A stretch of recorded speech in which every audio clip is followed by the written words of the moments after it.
Hello, I bought a flip phone and I'm going to talk about why. Ring ring, hello. You've reached the Sen residence. No, we don't sell pizza here, this is just the house. Goodbye. You don't know me because this is my first time on YouTube. I wanted to talk about why I chose to get a flip phone and why I chose to get the specific one that I chose. Before I get into this subject, I will tell you who I am. I'm Sen.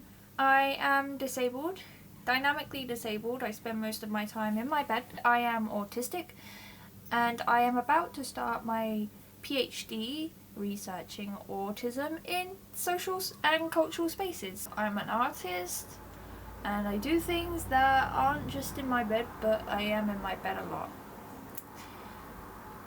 That's it. That's who I am. So I have a notebook. I've actually finished this notebook now. It's a passport notebook and it has beautiful. It has notes in it. Beautiful. What phone do I have? Well, oops, sorry. I didn't realise that everything was shaking. Stop shaking. I have the old Mive M140 and this phone is designed for seniors. Let's just put it that way. It's massive, but it's cute because I cutified it. I made it cute. You can make anything cute. Don't ask me, hey Sen, is this phone cute? It's cute. It's a cute phone. I was going to get the one in white, but then I panicked last minute because I'm a goth. I'm not very good with the colour white. Ignore literally everything else in this video and the colour. I am a white person, but all of my clothes that you can't see on the screen right now are in black, mostly. My friends like to describe me as a sickly Victorian child. I know. I look like I was affected with consumption. I can't do much about that, I'm sorry. I have these charms on it. So I put a load of stickers on the screen. I love the clicky clacky of the phone. You have to understand why this is my background. And it's not that I'm gay or anything. Anyways, on the back, I put an insert in. I've covered the case in flowers. I don't like the little window here. It looks ugly. So I'm going to change the case. There is something very sensory about having a flip phone, and the reason why I got this is it's not just for the nostalgia. When I was a teenager, I had the Motorola Pebble, and that thing was the best that it could have been. Like, she did her best. So I thought it's like the best, like that's the nicest thing I can say about any flip phone from that era.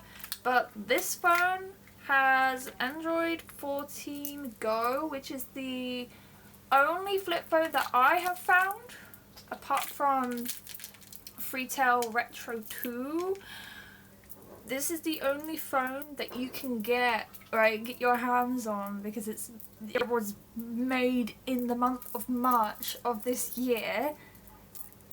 Yeah, it's a brand new phone. Nobody's put their little fingers on it yet. And on top of that, you kind of want to have security updates when you have a phone. You asked me a question. What was that? Yes, it has touchscreen. It has touchscreen. Where am I? It's a very normal touchscreen.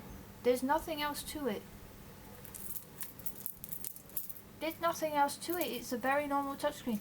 Can you type on the screen? Yes, you can, but why would you want to do that when you have a keypad? I wanted to move away from slab phones. I still have my slab phone, but I broke it.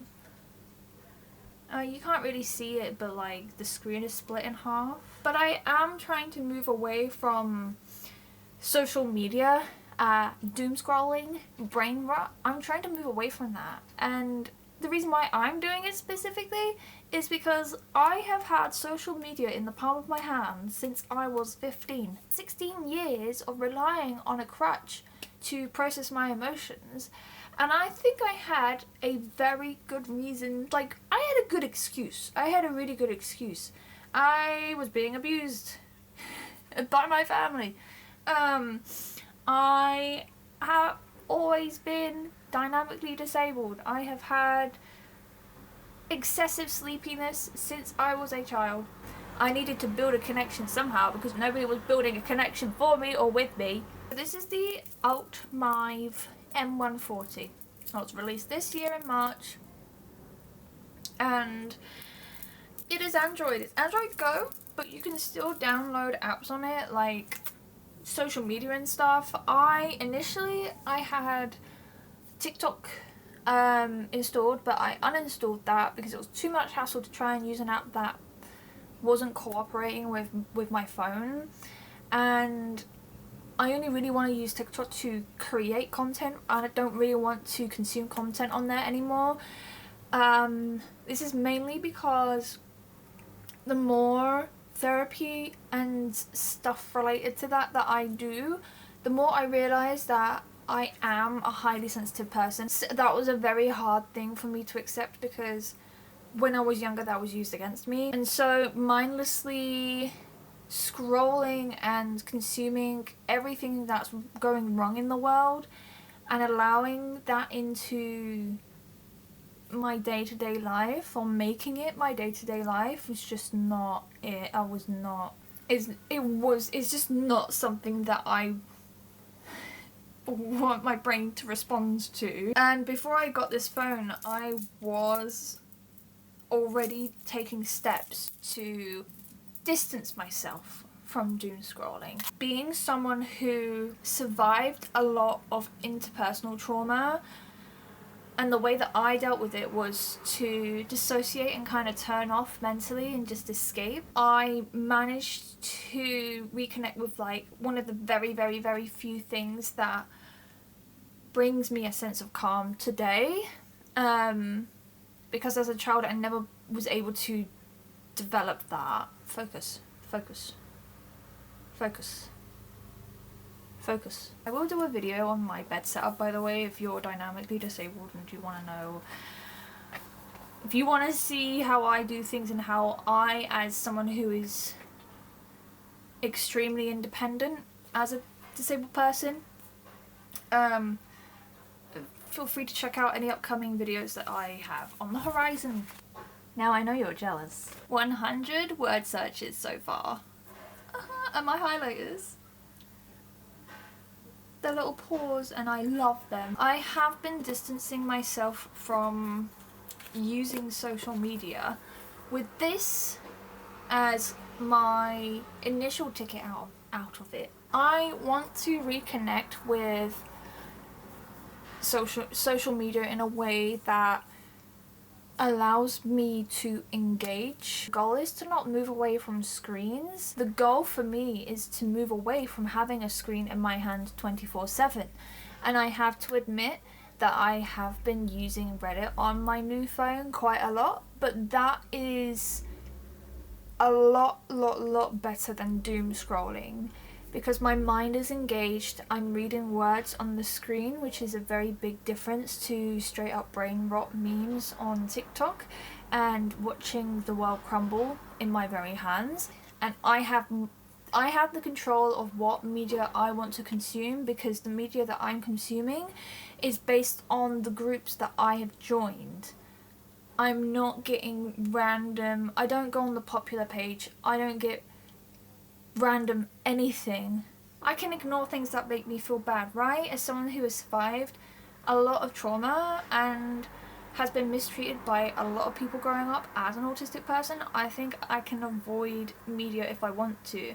And that doesn't mean that I'm no longer being political or intentional with staying up to date on what's going on in the world, and it doesn't mean that I am no longer an activist in my own right. The way that I see activism is that I'm doing what I can to make a positive change in the world, and it doesn't have to be everything, everywhere, all at the same time. We seem to have been misled that us as the masses has to care about every single little thing all at once. We are not wired to do that, We are capable of performing at our best when we are passionate about something that doesn't bite us back in the process. And you can see that a lot on social media, where someone will share an opinion about something that they're passionate about, and conflict and community kind of bully you out of having an opinion that you formed yourself. I feel like social media is about crowd mentality. If you diverge from that and question it, or introduce a new way of thinking, or if you disagree with it and you have a very good argument as to why, it's not about whether someone's right or wrong, it's about who has the loudest voice, how they would benefit from targeting you. A witch hunt is a witch hunt. It doesn't matter if it was in the 1500s or if it was today, it's still a witch hunt. I'm not talking about a misogynistic rant on the internet, you know, and people coming together and say, hey, that's actually really fucked up. First off, stop doing that. That's not bullying. In my opinion, that's just telling someone to stop being violent. Cancel them. Cancel them. We don't even want to hear why. Cancel them. Because our way is the best way. And that's where it gets a little bit semantic-y. I don't like it. Okay? My activism and the good that I do for the world is a choice. And that's why I chose a flip phone, because I want to choose when I open my phone. And that includes literally choosing when I want to access my phone. When it's on, it's on. When it's gone, it's gone. And now it's gone. I have mostly just been interacting with my media through my computer like I did in the 90s growing up. And I think that's ridiculous. Also, I don't want to shout out this company because their lemonade's flat. You know that lemonade's supposed to be fizzy, right? And do you know what else is criminal? The lid has nowhere to put your straw in. What's that about? Why did I choose this phone? I actually have a very big document comparing phones that are considered dumb phones but still have smartphone capabilities. I compared them all. I researched them all. I have a document that is now close to 6,000 words, and I am proud of it because it has turned into something new, and it's not the focus of this video. But if I were to say anything about it, it's that I've got a little project going on where I'm making my own phone. I mean, honestly, I am just rambling on. I thought this would be a lot more intellectual, but because my setup is so shit and I'm struggling to talk as it is. What is that noise? Alright.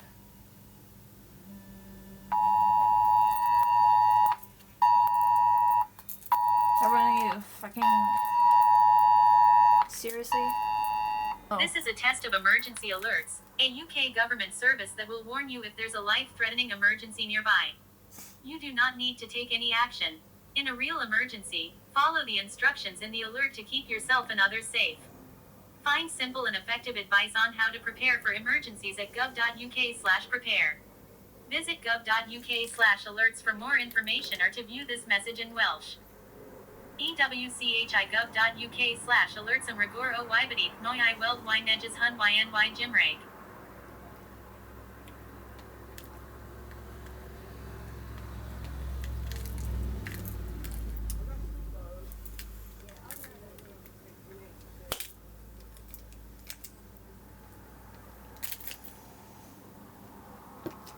That was really interesting because I heard it in everyone else's phone before it hit mine.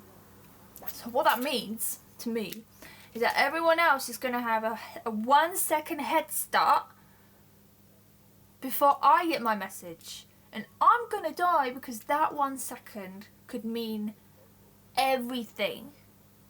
If a nuclear bomb was on our way, that 1 second head start, everyone's out the door, I'm still getting my shoes and socks on. That's ableism. Ableism. There's different corners to it, and I think it's the whole being a human thing for me is that we are so disconnected from the world. And when I say that, I'm not trying to be hyperbole or whatever the hell the word is. There's this disconnect. I have dissociation as part of my PTSD. I've always struggled with reconnecting to reality when I have a dissociative episode, because I often don't know when I'm dissociating. But it's always the small things that you don't notice until you do notice it. Whether it's how cold the air feels when you breathe it in, and then there's always like small tactile things that you can do in your day-to-day life that can reconnect you to your everyday. So I got these clacky things. Hearing these noises does keep me connected to reality a little bit, and it's really helpful for me, because even though I'm not 100% aware that I'm getting haptic feedback from certain things, it's still good because my nervous system needs it. So when I'm typing a message, not only am I getting that haptic feedback, this is a flat keyboard but it's still very clicky. When I am typing out a message, it's that it's that tactileness of the phone. Having it here, there's a novelty to it as well, which I hope doesn't wear off, because I am a very sentimental person. I am being intentional with what I'm writing. I'm relearning how to spell as well, which is ridiculous. There's a difference between a QWERTY and a T9 keyboard, and like with a T9 keyboard, it doesn't correct your word when you misspell it. It doesn't know what you're trying to say when you're typing.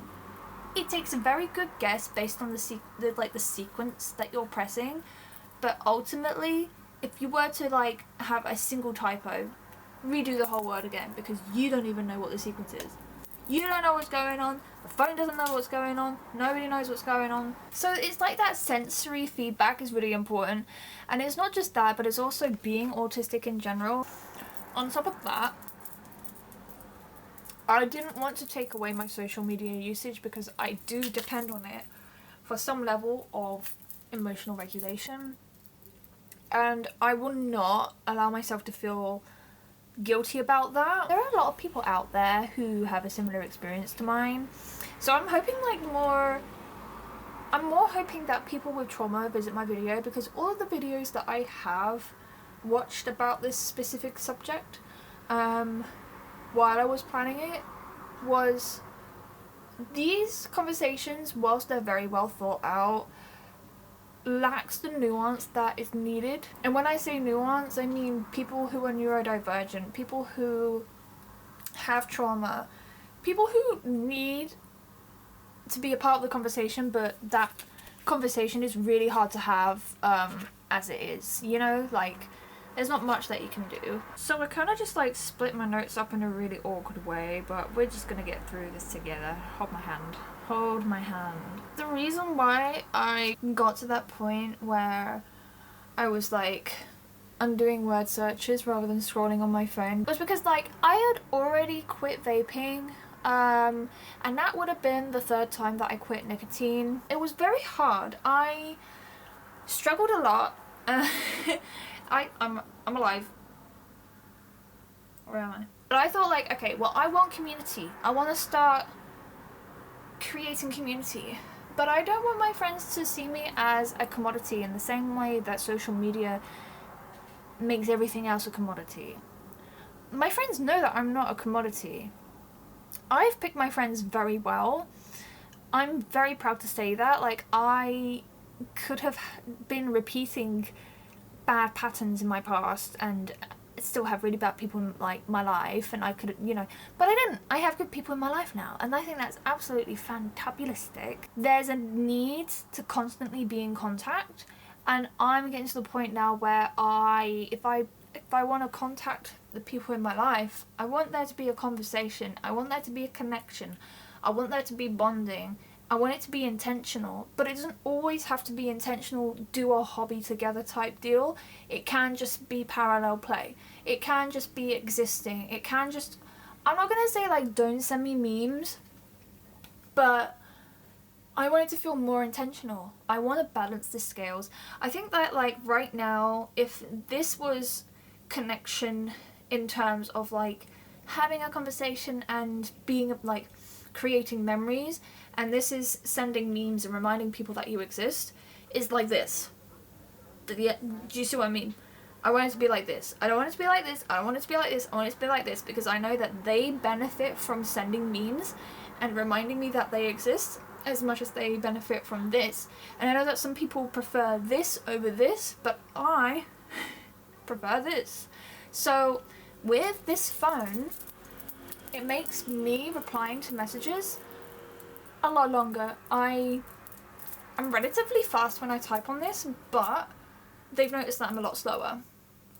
And to me that is a good thing, because that teaches them patience. Patience. My friends need patience. If I have something to say, it's going to be a longer message because I'm already putting in the effort as it is already. And if I really have something to say and I'm hurried about it, a voice note. My intention for this, by the way, is to get my friends to call me more often, but I'm not mad that they don't want to do that because I understand why people don't want to do a phone call. Whether they decide to do X and Y, it's fine, because I still have this phone. It's versatile. It's not a dumb phone. It's not a minimal phone. It's a flip phone. There's a massive difference. It's the physical barrier between you and the screen. Your hands are no longer touching the screen 24/7. And now it's become a phone. You know? You don't have to ditch the social media. You can just make changes in your life that benefit you. You get to pick and choose. You get to have control over what you want to do. You get to choose. You don't have to do all or nothing. You don't have to throw away your smartphone. I still have my smartphone. I still have my old smartphone. I like to hoard. I like to collect things.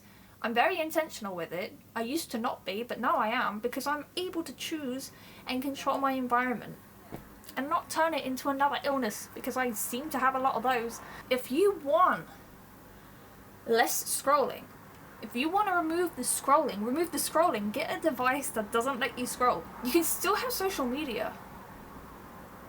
See where I'm going? That's great. Thanks.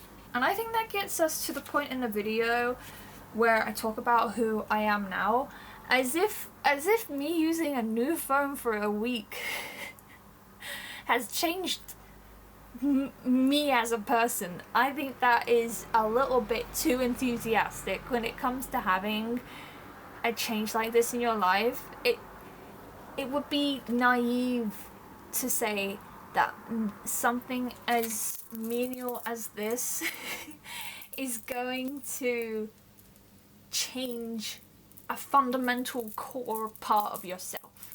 That's not how it works. That's not how it works. You need to realize that change takes time, baby steps. They can't be all at once. It's one moment and one moment and one moment, and they stack up one by one by one.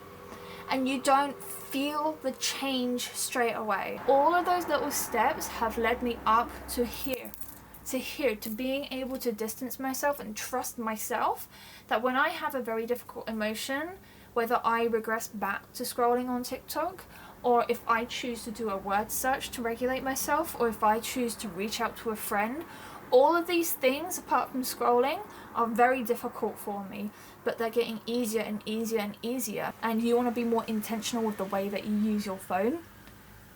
It's possible. You just have to find a way that works for you. For me, it was just this. And it's only been 7 days, so I can't tell you that exactly like how it's going to turn out. Where am I going to be in 5 months? Who knows? What if I get another smartphone? Who knows? We don't know. Like, there's nothing inherently wrong about owning a smartphone. But what is wrong is that if you're unhappy and you're not making changes, then that's a problem. So you need to make a change. People who inspire you, people that you see being creative, X and Y, that's not you're not connecting. You're still lonely. There's a reason why people have parasocial relationships with people on the internet. And that's because the crutch, it can be misinterpreted as a solution. It's as simple as that. if you want to connect with someone, you have to realize that they're not going to be the perfect person. They're not going to be that influencer that you see, that you follow. Like, they're going to be just as imperfect as yourself, because the version of ourselves on the internet, as we've been saying for like over a decade, right, is not who they are. Nobody is as like happy as they seem on the internet, right? Make sure that when you're making connections, making new friends, that you're not placing unhealthily high expectations on one another.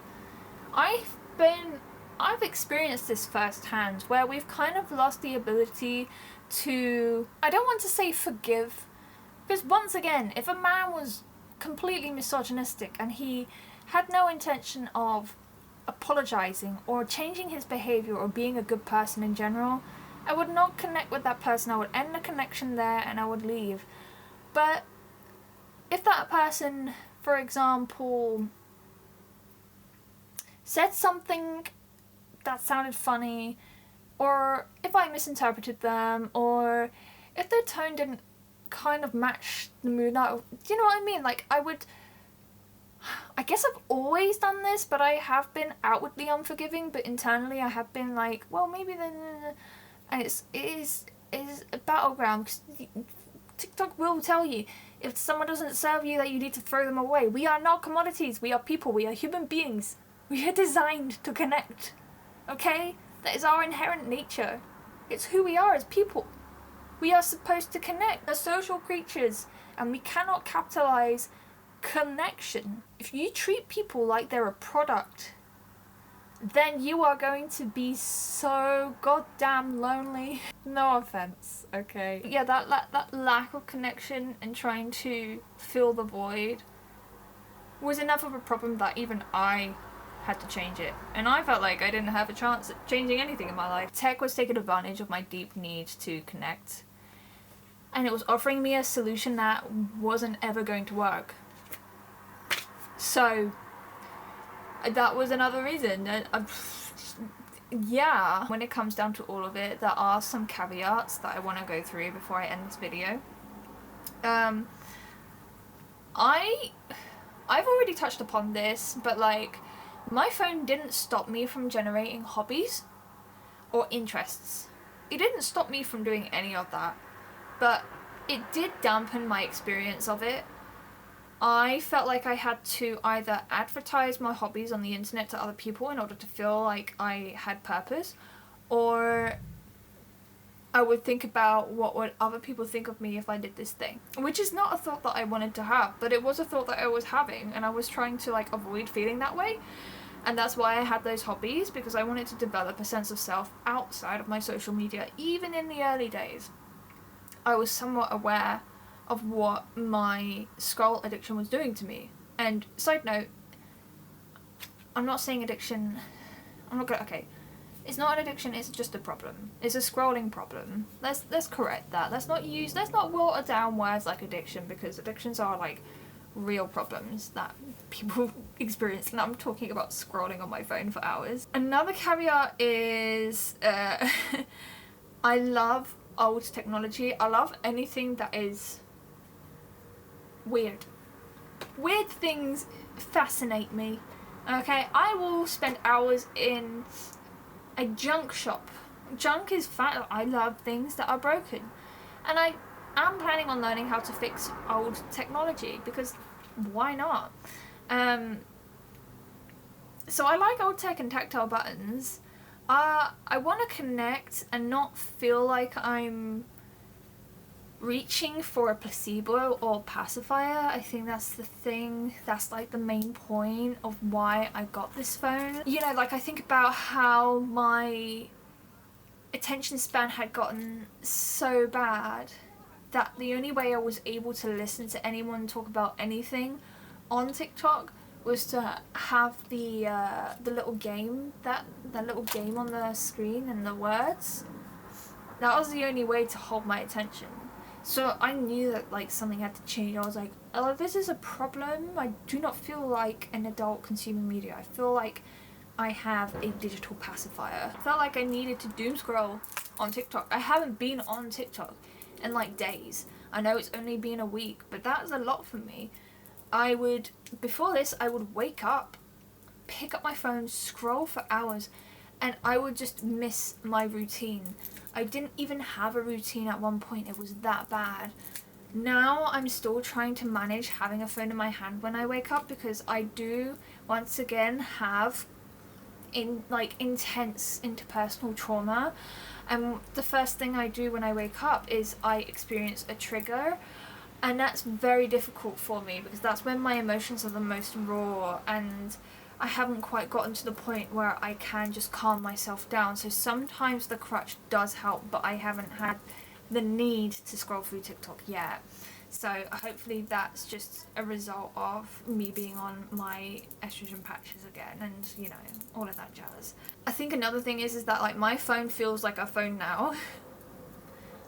My phone, it feels like a phone.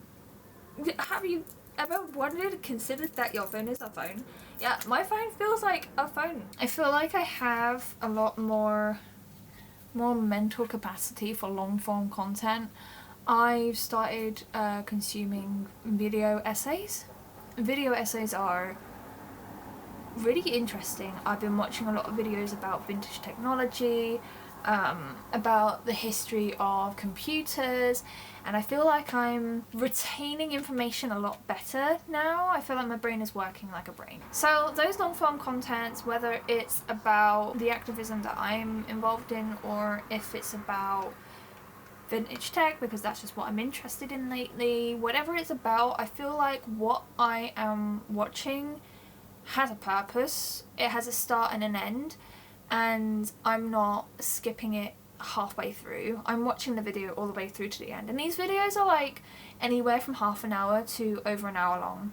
So long form content that is educational is not something that I have really ever done before, so I'm very happy about that. I'm not gonna lie. I know that like I'm in front of a screen most of the day, and I try to limit my screen time by doing book-based stuff, right?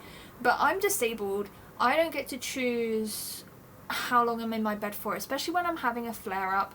And while I still have a uterus, I'm still gonna have really, really, really, really bad days where I have no choice other than to pass out and hope for the best. And most of the time I'm passed out, I'm like awake trying to like survive. So I don't have a choice most of the time. I am trying to go out and exercise. I have a Pilates thingy, like a home Pilates, like on the easiest setting that I can do, and that's been helping me feel a lot better in my body, but that doesn't get rid of my disability.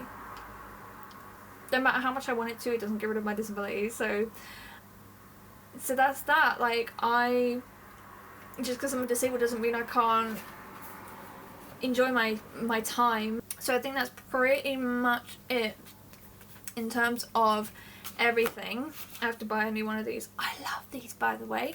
I forgot where I got it from. I think I got it from a shop, Muji or something. I'll try and find out, I guess. But yeah, that's why I got my phone. Like, when it's open, it's open. When it's closed, it's closed. And that's all it needs to be. If I want to be on Reddit and I want to see what everyone else is doing in terms of their phone, like, good. If someone's messaging me, I don't feel like I have to constantly be on my phone to like receive the message. I have a lot more free time, even though all I have is free time. That's great. This is my first video on YouTube, so hopefully this is interesting. If I didn't make any sense, that's because I don't know what I'm doing. So now I have to edit this. Consider subscribing if you wanted to have this, if you want to talk to come back. It'll be great to see you again. If you come back, I'd be happy.